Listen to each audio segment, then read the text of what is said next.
முக்கிய செய்தி.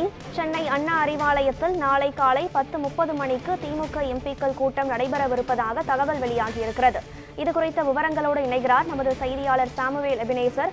சாமுவேல், நாளை காலை 10:30 மணிக்கு திமுக எம்பிக்களின் கூட்டம் நடைபெறுவதாக செய்தி வெளியாகியிருக்கிறது. இதுகுறித்த முழு விவரங்களையும் பதிவு செய்யுங்கள்.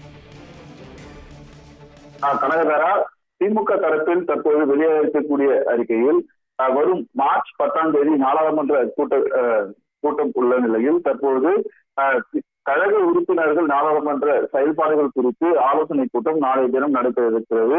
குறிப்பாக திமுக தலைவரும் தமிழ்நாடு முதலமைச்சர் மு.க.ஸ்டாலின் தலைமையில் நடைபெற இருக்கக்கூடிய இந்த கூட்டத்தில் நாடாளுமன்ற உறுப்பினர்கள் அனைவரும், அதாவது நாளை காலை 10 மணி அளவில் அண்ணா அறிவாலயத்தில் இருக்கக்கூடிய அதாவது முரசொலி மாறன் அரங்கில் இந்த கூட்டமானது நடைபெறும் எனவும் தற்போது தலைமை கழகம் அறிவித்திருக்கிறது. குறிப்பாக நாளைய தினம் நாடாளுமன்ற உறுப்பினர்கள் நாளை காலை 10 மணி அளவில் இந்த அண்ணா அறிவாலயத்தில் இருக்கக்கூடிய முரசொலி மாறன் அரங்கில் இந்த கூட்டம் ஆனது கூட்டப்படும். இதில் மார்ச் 10ஆம் தேதி நாடாளுமன்ற கூட்டம் உள்ள நிலையில் அதற்கான ஆலோசனைகளும் நடைபெறும் எனவும் குறிப்பிடப்பட்டிருக்கிறது. குறிப்பிடத்தக்கது கனகதாரா.